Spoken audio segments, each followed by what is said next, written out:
Welcome back to the Tuesday edition of the Garden Basics with Farmer Fred podcast. Unlike the Friday edition, we're dedicating the Tuesday podcast to answering your garden questions. Stay tuned to find out how you can get your garden question into the program. So come on, let's do this. We like to get your garden questions answered here at the Garden Basics podcast. We get a lot of questions this time of year about yellowing leaves on citrus trees.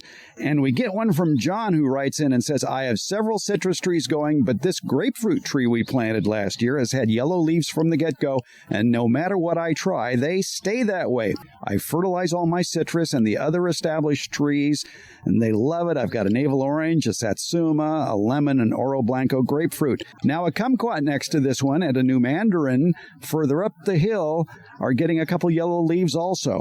I dug up one, and the roots didn't look too good. There was still sawdust packed in it, so I shook it out and replanted it into a pot. A few days ago, in desperation, I mixed in more citrus fertilizer into the soil before planting and used some bat guano fertilizer to see if that helped, and I also cut back the top a little. Do you have any ideas? And he says, thanks, John. Well, John, you might be loving that citrus tree to death, but there's a lot of other extenuating circumstances here that we need to get into. We're talking with Master Gardener Janan Scalapino here at the Fair Oaks Horticulture Center on a workshop day. Yellowing citrus leaves, and we're standing right next to the row of citrus we have here, and some of them do have yellow leaves, and in some cases that's just the nature of the tree, but there is a lot of reasons why citrus trees can get yellow even in late winter. Especially in the winter, the cold weather inhibits uptake of nutrients, so the leaves are a little bit deficient in nitrogen and iron. But as the weather warms up, the trees will respond by increasing their uptake of the matter that is already in the soil, and they will green up many times. I will say that a little iron and sometimes nitrogen are helpful even in older trees. We like to fertilize young trees starting in early March or so with an approved citrus fertilizer, or you can cobble together your favorite organic compounds if you like, but the trees don't really care. Sometimes watering will have a direct effect on yellowing of the leaves. Too much water, especially through the winter, can certainly yellow leaves, and some of that you can't help if you don't have good drainage, but certainly we don't water much during the winter at all. As the weather warms up again, we may start to water depending on temperatures, we may start to water in late April or May. Certainly by June we are watering.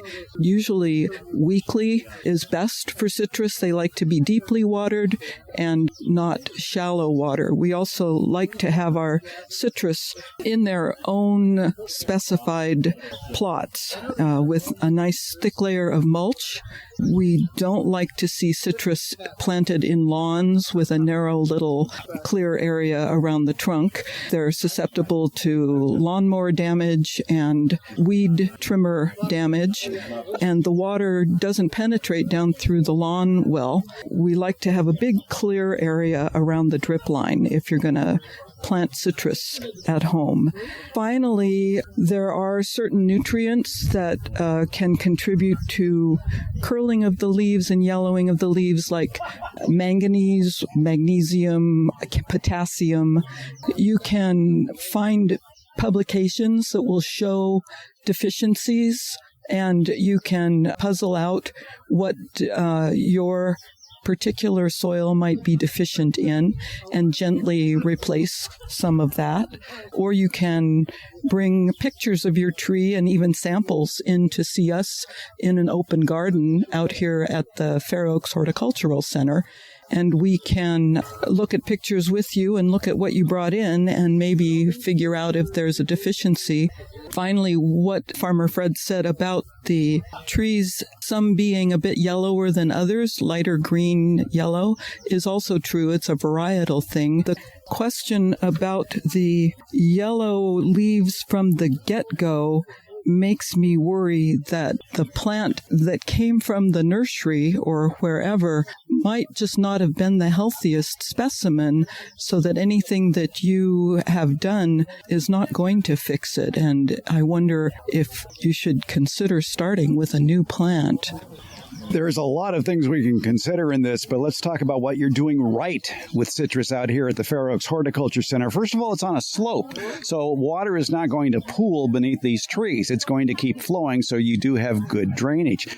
Good spacing, too. Each of these trees, it looks like they're planted about 8 feet apart or so, and they're kept trimmed so that none of these trees are over more than 7 feet tall and about 7 feet wide. So there's room to walk between each of these trees. It really is a very pretty row of citrus trees. Layer of mulch, excellent idea. It helps preserve soil moisture, and it feeds the soil, too, as it breaks down. And I really like your watering system here on your citrus trees. You're using micro sprayers, and it looks like you have 3 or 4 surrounding the tree, and the sprayers themselves are positioned about halfway between the trunk and the outer canopy of the citrus trees. Are these 90-degree sprayers that are spraying outwards when they're on? I believe that they are quarter sprayers, and we have typically 3 to 5 around the trees, the larger trees having more, of course. By the way, if you don't live in the area and you can't make it out to the Fair Oaks Horticulture Center, I'll have links in today's show notes on the citrus micronutrient deficiencies and how to combat them. Because, micronutrients and a shortage of those can also play a part in citrus success. He mentioned using bat guano, and that is an organic fertilizer, but it is also very high in nitrogen, too. I think it's like 10-0-0, which for a nitrogen fertilizer is probably more than you would want to feed a citrus tree in any one point. Now, you mentioned that you start feeding your citrus trees in March, and I imagine following the label directions of whatever fertilizer you're using. How many times through the season will you fertilize the trees? The mature trees that are nicely greened, they'll be fertilized just the once. The trees that look a little punier and any new tree will get fertilized typically every 3 months. And I want to stress one point you did make about fertilizing citrus trees with yellow leaves in the dead of winter. It's not going to do much good because the soil is too cold and the microorganisms in the soil can't really help you move that fertilizer into the tree, into the root area, because the roots are basically resting. And so, A, nitrogen is going to disappear from the soil quickly, so you're just wasting fertilizer. Or B, you're going to overfeed the plants, and when they do wake up, you're going to end up with all sorts of weak new leaf growth that could either be susceptible to a late frost or to an invasion from aphids or whiteflies. That's correct. We typically recommend that people stop fertilizing after the summer, early September at the very latest. And what time of the year would you be pruning these trees to keep them at 7 feet tall or wide? We are pruning all year round, pretty much. If it's not going to rain in the near future and we see pruning to be done, we'll do it. Citrus are evergreen, as you know, and we try not to prune when they're abundantly blooming and setting their fruit. But once the fruit is pretty well set and we're past June, we'll look for suckers and snap them off and really try our hardest to keep the tree height down. If you live in a slightly colder climate and you are growing citrus outdoors, a lot of citrus experts will mention to stop fertilizing after, say, August or September or so, because any weak new growth that's going to be growing in early fall could be susceptible to a freeze in winter or even early spring. So it depends where you live, and in our environment and the way the environment is going, you could basically trim year round. Yes. We wouldn't fertilize because we don't want that green flush of growth to occur right as the frosts are starting to bite. But the older, mature growth, we don't have any qualms about pruning when we need to. Another point that John made was that when he dug up the tree, the roots didn't look too good, and then he put it in a pot. So we go back to what you said about starting off on the good foot as far as planting a tree, and it may have been root bound to begin with. So let's say you buy a citrus tree in its black plastic container. You take it home. You dig a nice wide hole. It doesn't have to be deep, just wide. and you pop that tree out of that black plastic pot and you see the roots going round and round and round. Well, don't plant it that way. You have to basically, it's called scoring the root ball or separating out the roots. We've found that one of those garden claw forks is ideal for digging in and pulling out the roots so that you can spread them out a little bit in the hole. And that is what I try to do at home. Yeah, it's true with any plant, but with citrus, if you have basically a root-bound soil ball and you just stick it in without freeing those roots up first, that could lead to yellowing leaves. It could, and the tree will never be a healthy specimen. Now, John, you mentioned that when you dug up the tree and didn't look too good, you stuck it in a pot. I hope it was a really good-sized pot and that maybe eventually it can go back in the soil, because to succeed in a container, a citrus have to be in a pretty large pot, like at least a half barrel, if not bigger. That's correct. Many citrus will do well in large pots, and people will even harvest fruit from them. And it has an advantage in a cold climate. You can bring them into your garage in the winter. But we do recommend that every few years you remove the pot and trim any roots that don't look good and give them a little fresh potting soil at the base, and then they should be good for another few years. And if it's in a pot where you have bigger pots, I might even transplant it to a bigger pot. Sure, you can. The biggest pot that you can find is what a citrus tree will love if you can't put them in the ground. Putting them in the ground is clearly the better way to go, but not everybody can. Another tip about planting fruit trees and citrus trees in containers is if you want to keep the root system a little bit more compact. One fruit tree expert told me this, and it makes a heck of a lot of sense. Don't let the tree get any wider than 1.5 times the diameter of whatever container it's in. So, for instance, let's say you have a good-sized pot that might be 2 feet across, let's say. Well, you wouldn't want to go more than 36 inches wide with that tree. So you're constantly pruning it, and that's okay. But by keeping it compact like that, it doesn't need more roots. So it'll be much happier and stress-free.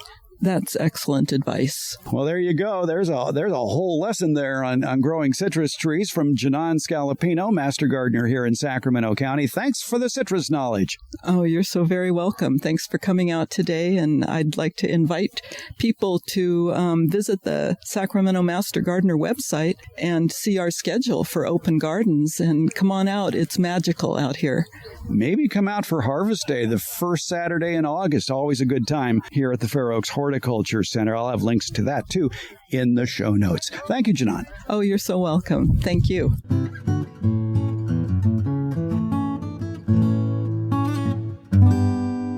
We get a question from Southern California, from Fullerton, from Sarah. And she says, "Hi, Fred. I enjoy your podcast. You and Debbie are delightful and hilarious.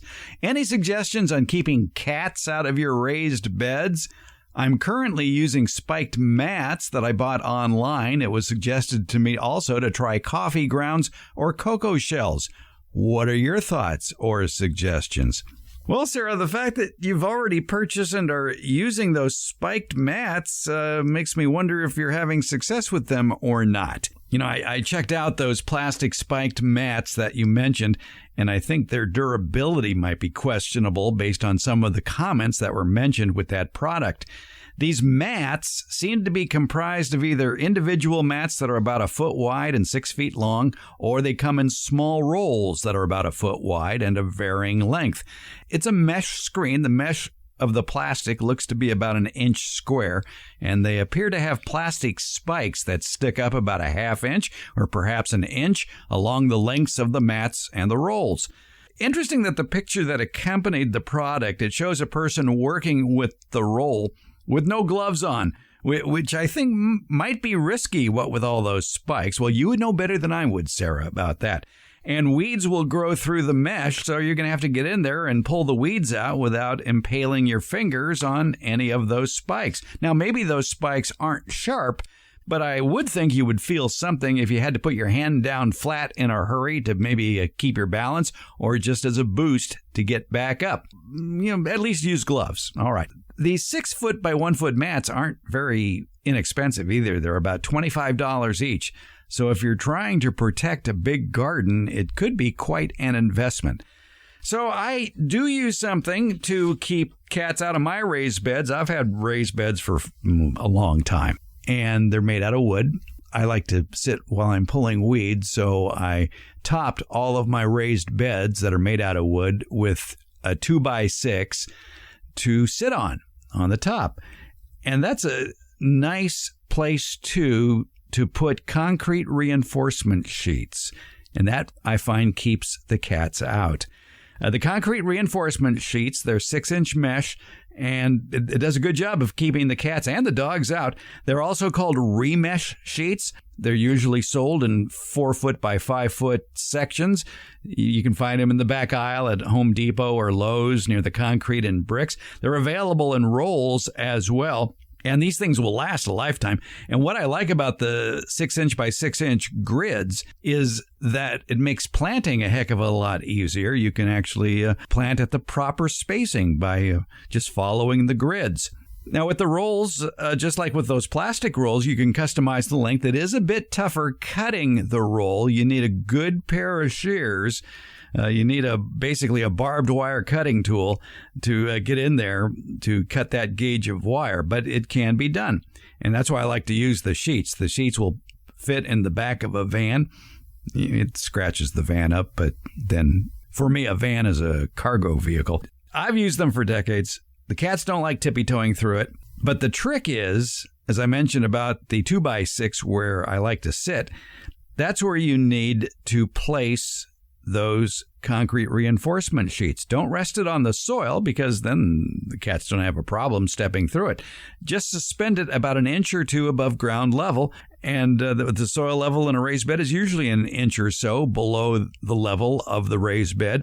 And a 4x5 foot sheet works perfectly in that regard, and you can easily move them if you need to rake leaves or pull weeds or replant. Now, the key, though, with using sheets that are 4 feet by 5 feet is the width. And that's why we always say when you're building a raised bed, whatever you're using to build that raised bed, keep the width at 4 feet or less. If your raised beds have a wooden or block frame, make them 4 feet or less. It's a lot easier to reach the weeds, and it'll hold those concrete reinforcement sheets, that remesh sheet, quite easily and keep the cats out. It does work.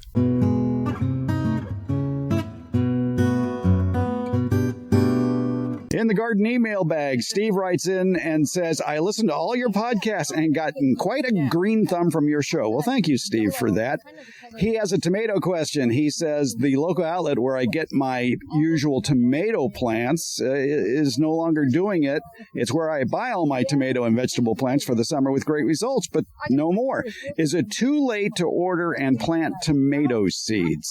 Steve lives in California, and we have a long growing season, and he asks, who would you recommend to order them from online? Good question. Where can you get tomato seeds now, and is it too late to plant them? Well, not here in California. You can plant tomato seeds here all the way through April, really, and to plant by mid-June, and you'll be fine. You'll have a long growing season. But let's talk with Master Gardener Dan Vieira, a tomato head if there ever was one. Dan, what are some good mail-order tomato seed companies that you like to use? I like Tomato Growers Supply. I like Totally Tomatoes, and I found Burpee's a real reliable seed company for tomatoes that have good yields and have a good, strong history of producing.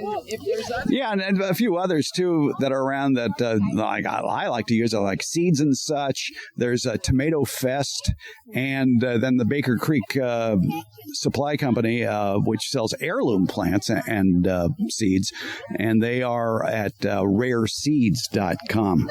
Got me going there on one. Yeah, I do like, there are a couple other ones. Baker Seeds especially is a good producer. I purchased seeds from them several times. Good point, Fred. And very colorful packaging, too. Very, very. It's a good company. Oh, Dan, while we have you here, one more question for you. In a recent episode of the podcast, we talked about our favorite tomatoes to grow. And you have an always expanding list. I'll post a link to it in today's show notes. Right now, off the top of your head, what are some of your favorite tomatoes to grow? Well, for reliability and if you want a lot of tomatoes, I would say Big Beef is a good one. I like that one. I like Early Girl. That's pretty much bulletproof. I like Juliet is a grape. Big yields, good flavor. Oh, Cherokee Purple's always one I plant every year as an heirloom. So those are pretty much my staples. Super Fantastic is also a very good tomato. Thank you for mentioning that because we talked about it on the podcast, and Super Fantastic is a tomato variety that West Coast Seed Company out of British Columbia says it's fine for the West Coast of British Columbia. Well, most of us don't live on the West Coast of British Columbia, which is a very cool, mild climate, but you're having good luck with it here in the Hot Valley. Oh, I've had great luck with it. Also, we've grown it several times at the Fair Oaks Horticulture Center, and it's been a huge producer and very tasty tomato. Super Fantastic. Mm-hmm. That's it. Dan Vieira knows his tomatoes. Thanks, Dan. Thank you, Fred.